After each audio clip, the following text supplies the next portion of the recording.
Welcome, Trentendo. I am Trentendo. Today, we're not playing Nintendo because Trent doesn't ever play Nintendo anymore. Oh, savage! Ooh, burn. I can feel you. I can feel it. It's palpable. The feeling me never playing Nintendo. Today, we're not playing the Wii because the Wii doesn't play DVDs. Today, we're going to watch all of the Mission Impossible movies because it's May the 4th. We're going to watch Mission Impossible, which is 110 minutes. We're going to watch Mission Impossible 2, which is 123 minutes. We're going to watch Mission Impossible 3, which is 125 minutes. Mission Impossible Ghost Protocol, 133 minutes. Mission Impossible Rogue Nation, 131 minutes. It's a little over 10 hours. Also, comment below if you'd prefer me to go back to the way of like where I say it and I chop it and it's really fast. Because I don't think it matters, and that takes forever to cut together. Yeah, that's fair. Like, does it really add something? Like, oh, I can't wait till it is the thing where it reads times. I love statistics. We've been talking about these for a while, about doing another marathon, and I thought Kevin has only seen one Mission Impossible? I saw the first one a long time ago. I don't remember any of it. From what I know, the Mission Impossible franchise, it's one man's quest to find love. Well, I know they really love advertising Tom Cruise doing one like really crazy thing, and like he did all of his own stunts, and he hurt himself when he did it. So you should watch it. He hurts himself every time, and they're like, "Look at the stunt that he hurt himself." How about stop fucking doing it? Yeah. I'm sorry, Cruise Missile. Just sit. You're a producer now. Sit back, enjoy touting Scientology, whatever. Not gonna get into that. I just want to watch your movies, man. Yeah. You got my dollar. But no, they are. They're kind of dumb. They're action movies masquerading as spy movies, which is what I think is great. They're kind of the American Bond in a way. Yeah. And especially as they go later on, they start kind of hitting a stride where they're like, ooh, and they hit a sweet spot. I feel like 3, 4, and 5. Mission: Impossible Ghost Protocol, Mission: Impossible Rogue Nation. Because for years I was just like, it's Mission Impossible, whatever. I didn't notice until like a month ago it was Mission: Impossible. So it's like, what's our mission? Oh, it's Impossible Ghost Protocol. That's a odd name for a mission. You know, you think of like classic spy films where there's a lot of like geopolitical type stuff. There's a lot of Cold War things, or people like Game of Thrones. You know, like moving positions around. Then one spy who's sneaking around, assassinating people, looking for the microfilm. In this, it's not. It's like people that are just like haphazardly blowing shit up. But they're spies. The first one came out in 1996. Yeah. 1996, man. Yeah. I think that's why I don't remember it. I saw it when I was a kid expecting just nothing but explosions. Yeah. But there was like plot, and as a kid I didn't care about plot. I feel like the first one might have had the most twists of any of them. Maybe we'll have to go back. That's what that's what's great about these marathons is like viewing them again and saying, oh, I didn't really remember that. But it had kind of the bigger plot. It really set things up. It was in a more innocent time. Made for $80 million, but it made $457 million. In 1996. That's really, really good. Yeah. Other thing I wanted to bring up is the first one's directed by Brian De Palma. Do you know who Brian De Palma is? He made the Home Alone movies. Have you ever heard of a movie called Carlito's Way? No. Hey, Stella. Have you ever heard of a little movie called Scarface? Yeah, that's the one where he does cocaine and shoots people. Yeah, he does. That's the guy that made this movie we're about to watch right here. So they really change up the directors. Very, very different, but very dynamic directors in all of these. So anyway, let's. Do you have anything else before we get started? Let's Impossible the Mission. Okay. I will say that Andy commented this morning when he posted, and he had said that he feels like, I want to go ahead and say it now, because he feels like the first one still holds up. So I'd like to think about that going into the first one. So I haven't seen it in years. So, all right, let's do it. Woo! Well, we just watched Mission: Impossible. Yeah. Man. What a more confusing movie than I remember. I think I remember why, as a kid, I didn't watch the whole thing. Oh, yeah? Because I'm like, they're like, oh, but this person did the thing, and oh, actually, I'm part of that group, but I'm not the real bad guy. And I'm like, Mole, yeah. My little kid brain, I just wanted to see explosions and stuff. And so I think I just checked out. And there's a long period of time between like explosions and stuff. Yeah. It's an older, it's a 90s action flick if you think about like Heat or you think about Ronin. You ever seen Ronin? No. Oh man, that's a good but it's a good 90s action flick, but it does have long, slow parts in it. Yeah. But I mean, it's De Palma, it fucking looks good. Oh, it looked like a movie today. Like at the end when Kevin McAllister finally confronts his creepy neighbor at the end, it was a very touching scene.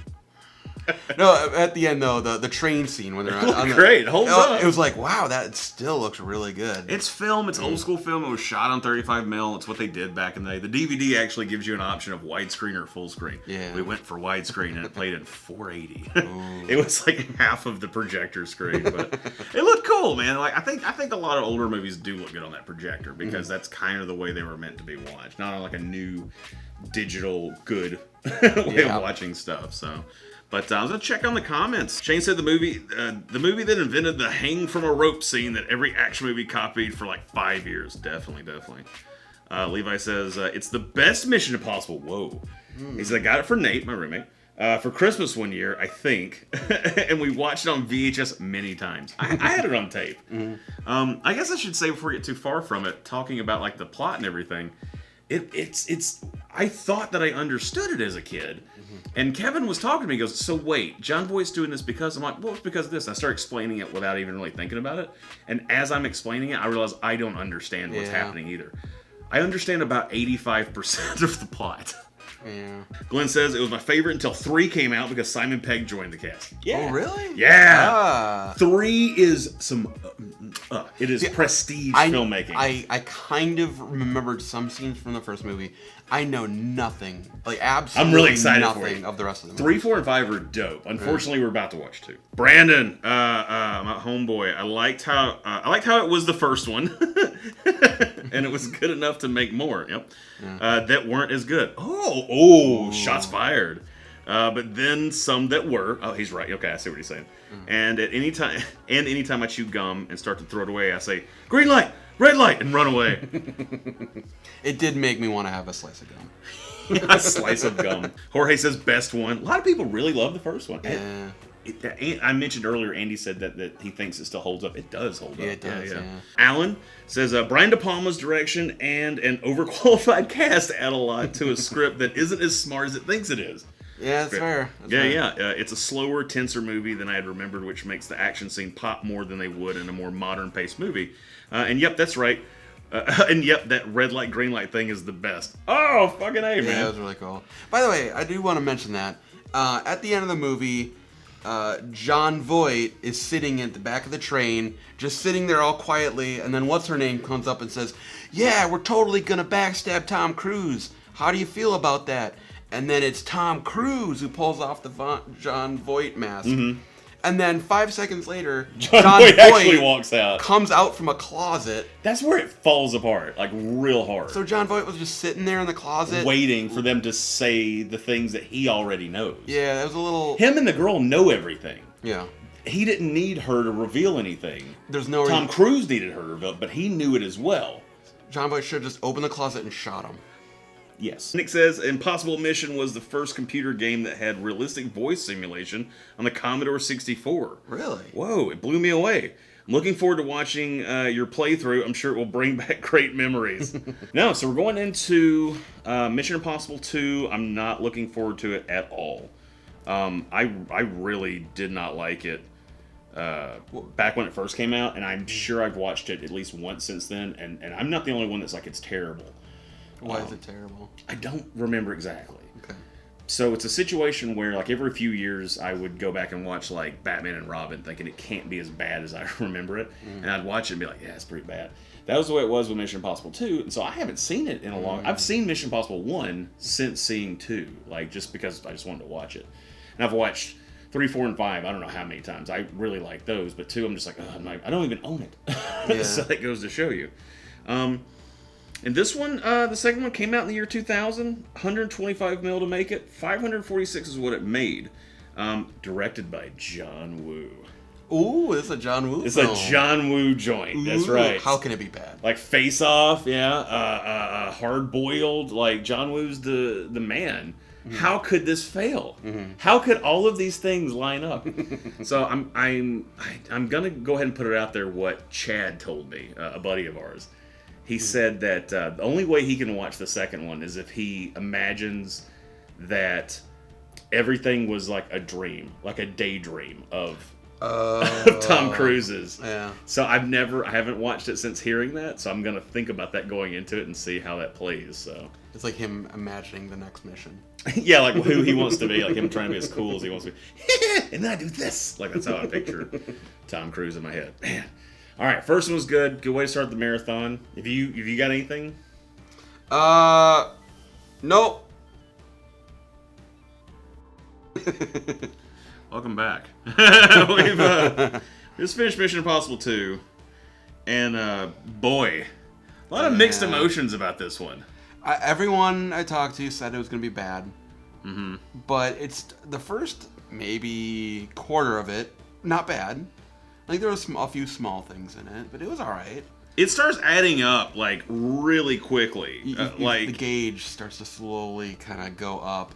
Yeah. There was maybe a 30-minute scene where Maeve from Westworld. Yeah, Tandy Newton's in the movie. I forgot that she's in it, and we were just like, "Is that Maeve?" No, and because Anthony Hopkins in it, which I forgot he was in it too. We're like, "Oh, this is where they first worked together." So Westworld is actually a sequel to Mission Impossible 2. There's like a 30-minute scene where it's just her walking up a dog.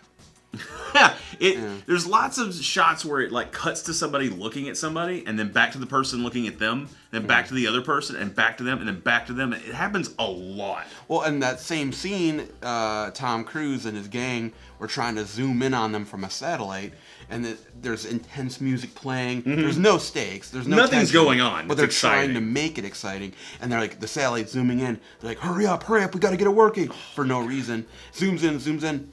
Then it zooms out for no reason. And then it zooms back in. And she's slowly, in slow motion, walking up this dock. And this scene lasts like 30 minutes. It's a 2-hour movie, and it's padded with so much shit like that. Unnecessary slow-mo scenes. I mean, and it's John Woo making the movie, and it's very much him just like exploding all over the screen. Yeah. Like every one of his stereotypes of a John Woo movie, the unnecessary stuff. And it's like, I look back and I think, we used to, think, oh man, John Woo movies, it's going to be real artistic, but action. This is bad. This is when you put, I like peanut butter and I like pizza, and then you put them together. This is peanut butter pizza. But somehow even worse than that. I feel like this is The Room meets Die Another Day. And it's definitely a victim of its time. I mentioned this recently, that movies around the year 2000, 2001, 2002, the early 2000s, had a real hard time. Look back at what came out then. It's pretty abysmal. And this movie looks like those movies of the time. It feels like one of those. It's just a lot of unnecessary shit. A lot of the slow-mo scenes were pretty killer. You joked earlier on, like, oh, I hope there's going to be flying doves in there. It happens like 5 times. And towards the end, I saw a little group of pigeons. I'm like, oh, he's teasing. Chekhov's pigeons. And there were so many pigeons. It was great. That every now and then one would just fly by, and then Ethan Hunt would walk by, and there'd be flames. It's a little gross too. The whole first half of the movie, if not more, I feel like everybody is just slightly turned on. Like the way that they talk to each other is just like it's all innuendo, and it's real gross. Like when you think about it, because and there's so many things that doesn't make sense what they did. I tell you what, though, it's watchable. This movie there is something about it that you can watch. This isn't like Holiday Heist. Yeah, there's no big, real plot twist. The plot was easy to follow.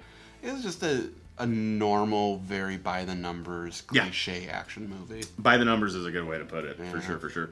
And we got a comment on one of the posts for this movie. Brandon said, I thought this one was more possible than the first Impossible mission. This one does seem a little more possible. Katie's dad said we should be able to cruise through these movies. It's good. That's really good. It's really good. This is where Andy said, I think the first one sells up well. He says, I think the James Bond challenge would be tough to get through. I think there are 25 of those. Mm-hmm.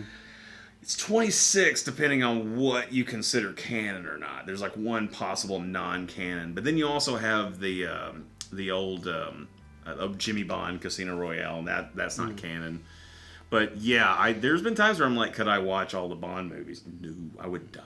Yeah. One day I might do the Daniel Craig Bond movies in a marathon. That's fine. That's like 5, 6. People said, 2 sucks. I think I do kind of more or less agree with them. A lot of good things about 3, which we're going to be watching next. Oh, 3 is so good. It's so choice. It's like so well made, and it's not that new. I mean, it's been out for a little while. It's like 10 years old. What year is it? I'll find out for you. That's a great question.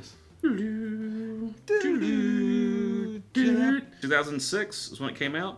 150 mil to make, 397 it made. So all these movies have done very, very well. Directed by J.J. Abrams. Ooh, really? Yes, that's why this one's good.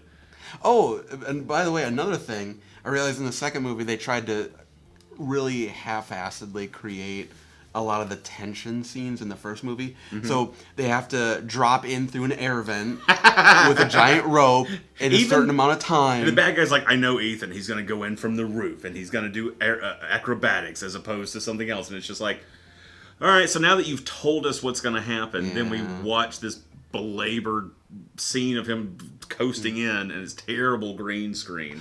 The first movie looks better than the second movie, too. Yeah, definitely. That's something that's very noticeable. I was impressed by the first movie. Yeah. How it looked. And this one is just... John Woo was better at creating an action scene. He wasn't great with story or plot, and he wasn't great with a lot of special effects. In my opinion, don't mean to shake anybody. If you have some counters to that argument, post them in the comments. Because I'd love to hear it. Absolutely. I love action flicks, and if someone's like, oh, hang on, look at the special effects in this one. But I've seen a lot of John Woo movies, and... Yeah. By and large, his thing is like gunfights. Yeah. And then the whole last, 20, 30 minutes of this movie is gunfights and the motorcycle fights and then another gunfight. And, oh, man. Oh, and he's driving a motorcycle. He crashes into an old, garbage truck, and the front hood is up and, jagged. And, he barely misses it, just like the helicopter scene in the first movie. And then the knife to the eye. And and then somebody had told me they remembered this movie was heavy with the masks. How many times do you think they had a mask on? There was a masks on masks. Yeah. There were scenes where multiple people had masks on in the same room. It was crazy. There was easily 7, 10 masks. Like the pull, and then it's the other face. It looked a little bit better, though. Because it looks like they almost maybe CGI'd it. So literally them. So it's the other person until you go to, right here, and then you hit this point, and then it's a digital shot, and then you pull it off, and then you just... put in the next actor in the shot and continue it from there. Yeah. So you can kind of tell where it happens. They do some good stuff with masks coming up. There's lots of things like... They still keep up with the masks? It's Mission Impossible. That was their thing, really? Man, was the mask. Yeah, absolutely. But there is something that's not... I don't know if I want to say it or not. It's not spoilery, really, but there is something this movie is missing that every other Mission Impossible movie has. And the one that's coming out, Fallout's the one that's coming out later this year, it's mentioned in the trailer or something about this. Like when it's in the trailer, I was like, oh, I really like that they said it. So I'll bring it up later. Okay. Not that big of a deal. It's nothing really to look for, but I just don't want to spoil something. So. Okay. But, all right. So MI3. Woo! Yeah. So we just watched Mission Impossible 3. Yeah. Jeez Louise, what a good movie, right? Yeah, Ethan went to go find a guy, couldn't catch the guy threatened guy got a MacGuffin, got the bad guy. So. Compare 3 to 2. Oh yeah, much better. It's crazy better, right? Just right off the gate, it started with a plot that made me want to keep watching it. There's never a moment either that you're just like, okay, I'm still watching this, it's still happening.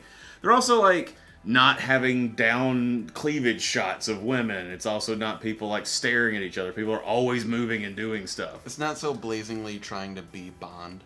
Yeah. It's actually trying to be its own thing. Yeah, absolutely. Yeah. And it was definitely that when that movie came out, it harkened to a time when there was a big change in movies in general, because I talked about how the early 2000s had a real hard time making really good movies, and then all of a sudden we start getting towards later in the 2000s, you start getting Batman Begins. A little bit later, getting Iron Man stuff. There's a big turn. Movies have really... That was a big, important time. That movie's one of those movies, so... Yeah. But anything in particular was your favorite, or... Philip Seymour Hoffman. Oh, really good. He's brutal.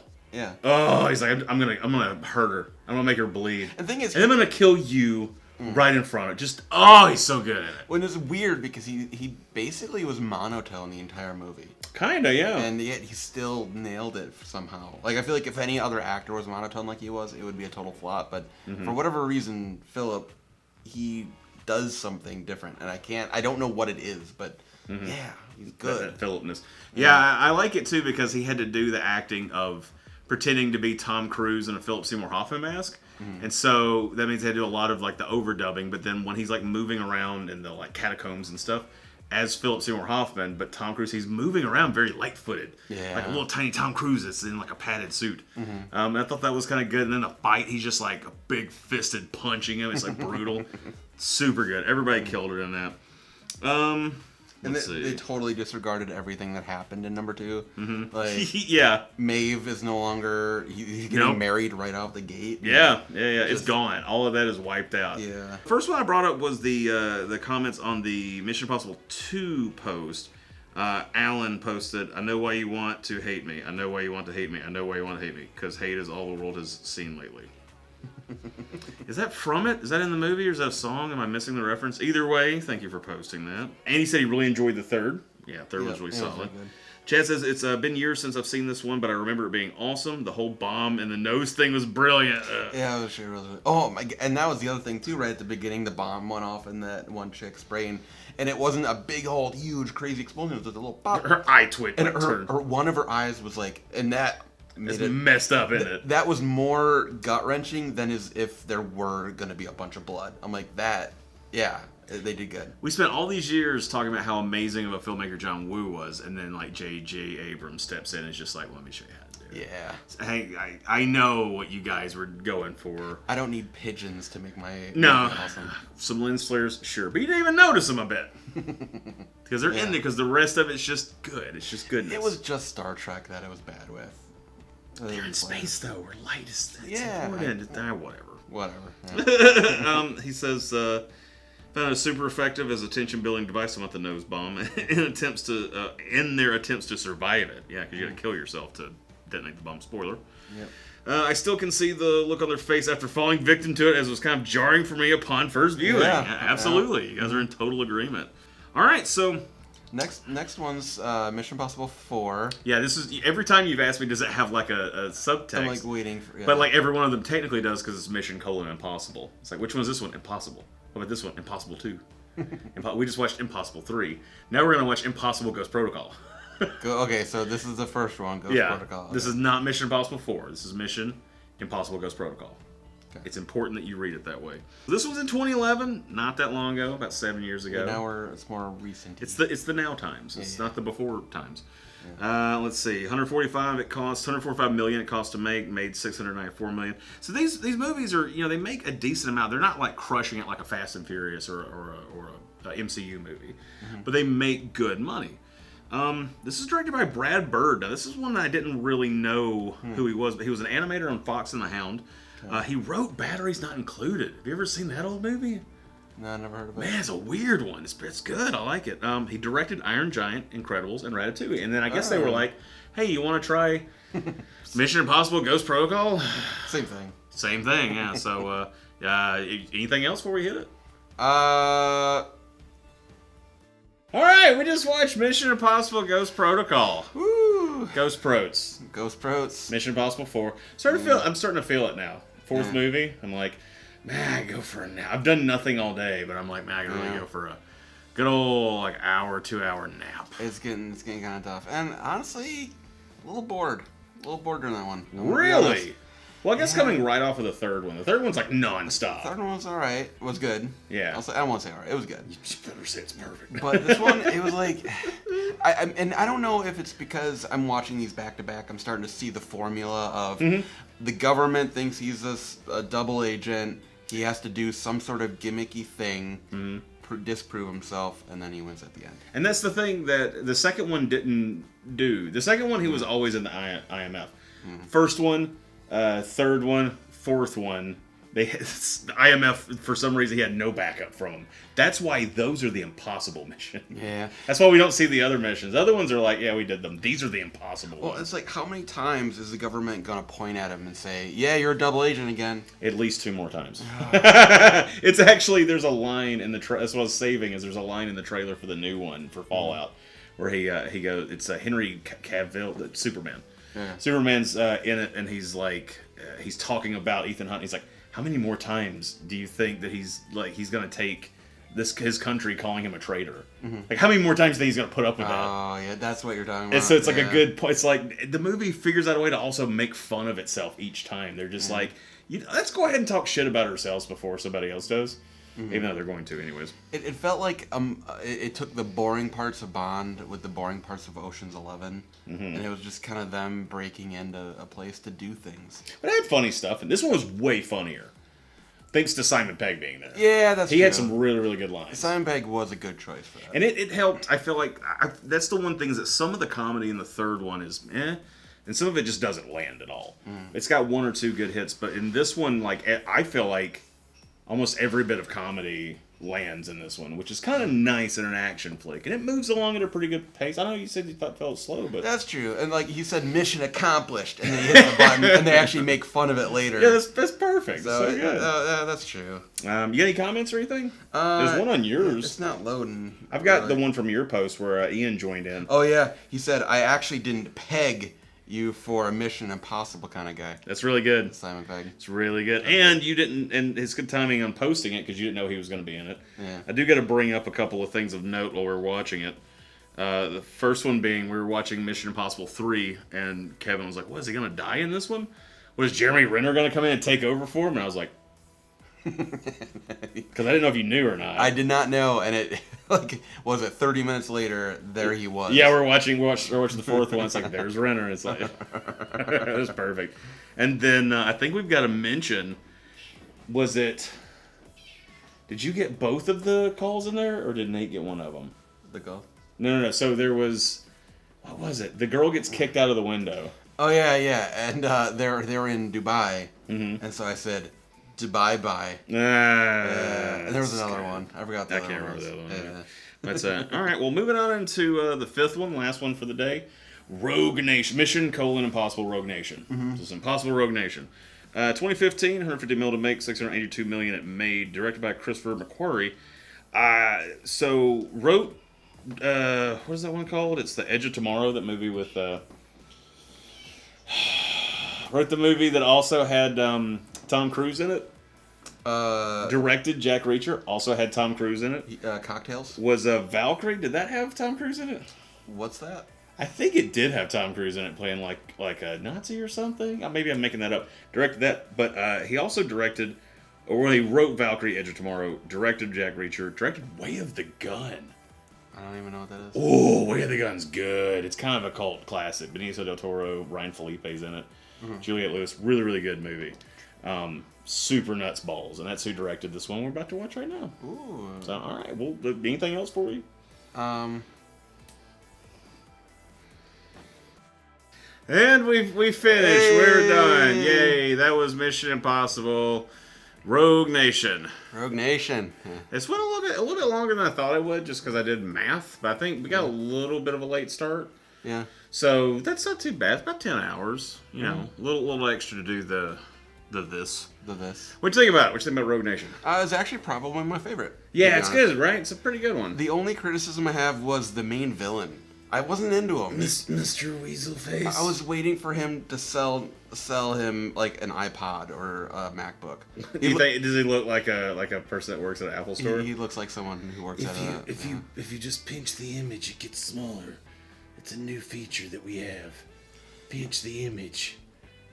Pinch. Like he's the creepiest like Apple Store employee ever. Yeah. All right, that's a weird place to put him. But other than that, yeah, I dug it. It was good. It was actiony. The plot, the twists were nice. Well, they actually just flat out explained the plot at one point, which was very helpful. Yeah. Like if somebody would have done that in the first one, I think they tried to do it in the first one with the ending with John Voight in the room. I think that was supposed to be them explaining it, but we were still like, what? No, yeah, I actually, when I left the theater, when I watched it the first time, I didn't care for this one as much. I kind of feel like Ghost Protocol is like the Fast Five of the series. Like a lot of, just based on a lot of people's reactions to Ghost Protocol. But I did the same thing with Ghost Protocol. I watched it in the theater and I was like, all right, it's okay. But the third one's amazing. And then I watched it later on home video. It was like, I liked it even more on repeat viewings. And Rogue Nation grew on me as well because it was like free on Amazon Prime. So I watched it a few times just to have something on. Yeah. And I was like, man, I really like this movie. I kept playing it more. But it's interesting that you didn't bring up, I don't know if you were going to, but you talked about how this is very much like Bond. Rogue Nation is the most like Bond of any of them. It's number one, they have an MI6 agent there. So it's going to be...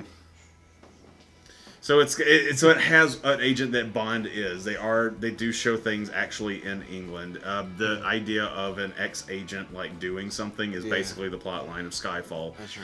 The what else was it? Going to the opera and like identifying people with like cameras on it. That was in Quantum of Solace. It was. There's a now we also watched the trailer for Fallout. Yep. And there's a scene where they're walking through a room of like rotating mirrors, just like in Die Another Day. I can keep going.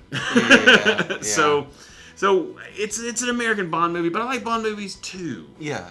So you can watch both of them. Why must I limit my entertainment? So yeah, it's not a bad thing. It just that's what it's like. Yeah, but that fight in Fallout looks good, doesn't it? Oh yeah, the brawl. He's just and they're throwing people through walls. Yeah. It's gonna be ridiculous. So I'm looking forward to that one. Rogue Nation, like, glad you like that one. It was a pretty good one. yeah. So. I'm glad it ended on a gooder note. A gooder note. A gooder note. Yeah. Well, anything else before we go? Yeah.